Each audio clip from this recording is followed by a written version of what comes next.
Hey there, guys. Today we are back with some more history matters, and this time, what happened to all the German kings when Germany unified? A short animated documentary.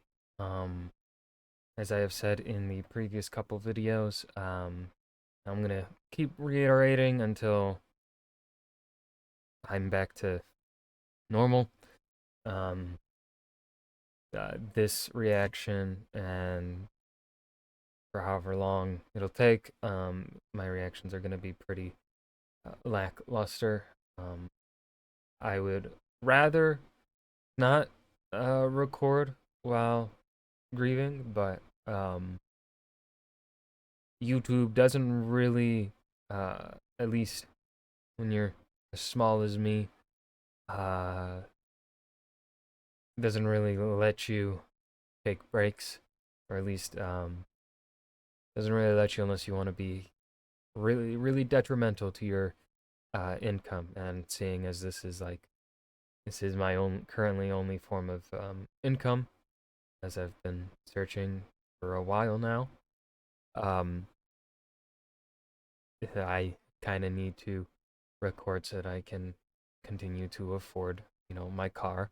And as someone living in the United States, you can't possibly hope to work without a car. So, um, yeah, that's where we're at. You see any movement happening on the side here? That's my remaining dog, who is also having a hard time. Um, yeah, I just want to preface this video and all the videos while I'm going through this, just because uh, reaction content is very lazy content, um, and I don't like uh, my least favorite of my reactions are the ones that I feel like I talk very little in. I'm not proud of those. Those are the ones that I point to as like, you go watch those. Like I think good videos are like the trope talk videos.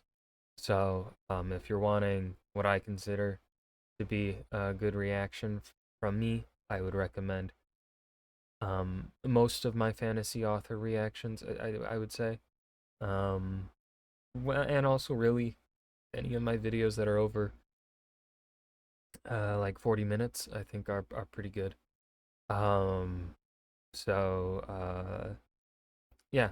With all that said, let's just dive in. 1865, before Germany was Germany, it was numerous smaller states, many of which were ruled by kings and had been so for many centuries. Yet, in 1871, Germany was unified, and all of these kingdoms had been incorporated into the German Empire under the leadership of the German Emperor. And generally, in European empires, there was only room for one royal family, the imperial one. Which raises the question, what became of these other German kings and their kingdoms? So, in 1865, there were 6 kingdoms in the German world. Hanover, Prussia, Saxony, Württemberg, Bavaria, and Bohemia. They were all part of the German Confederation, the successor to the Holy Roman Empire, which, like that, was also led by the ruler of Austria, who had been butting heads with the leaders of Prussia over who was to lead the German-speaking world. These tensions soon led to war, with all of the kingdoms siding with Austria over Prussia, which may not have been the best choice since Prussia, with the help of Italy, would go on to win. This saw Prussia grow to this, annexing the Kingdom of Hanover and thereby reducing the number of kings to 5. Prussian leadership had wanted to annex Saxony, but given its king's close relationship with the Austrian Emperor, its continued independence was a condition for peace.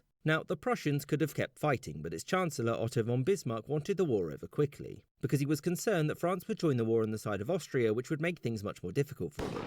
As such, peace and Prussia formed the North German Confederation, which Saxony joined the next year, having previously agreed to do so.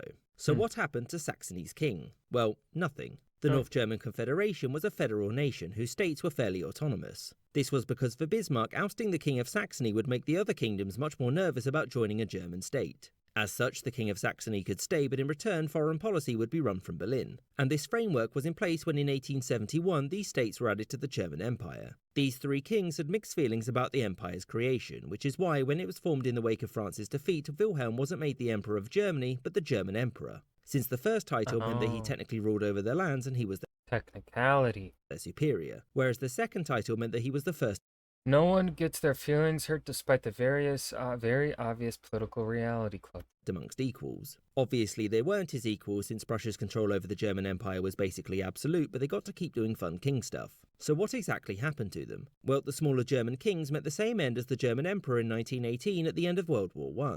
Oh. After the Kaiser's abdication and flight, Germany was declared to be a republic, which saw two kings, Frederick Augustus III of Saxony and Ludwig III of Bavaria, abdicate a few days after the emperor. Frederick Augustus had hoped to maintain his position, but he was unpopular and blamed for the troubles of the war, and so off he went. The last king to abdicate was William II of Württemberg, who had been fairly popular with his people, but the revolution across Germany as a whole meant that his position was untenable. Royal titles were abolished there in 1919, and whilst they were no longer kings, they got to keep their stuff and held a great deal of social prestige throughout the years of the Weimar Republic. But despite their high social standing, after this, no king nor royal would ever return to Germany. I hope you enjoyed this episode. That's actually really interesting. That's something that no one ever talks about when it comes to German unification. It's also never mentioned in World War One. I don't think we even had it mentioned at all during the Great War series that we watched for 2 years. So yeah, this was a really good video by History Matters. I mean, they always do like a fantastic job. They're always really consistent with their stuff. I'm always impressed by them. So yeah, that was what happened to all the German kings when Germany unified by History Matters. I hope you guys enjoyed. Remember, hit that like button and subscribe for more. And I'll see you guys in the next video. Peace.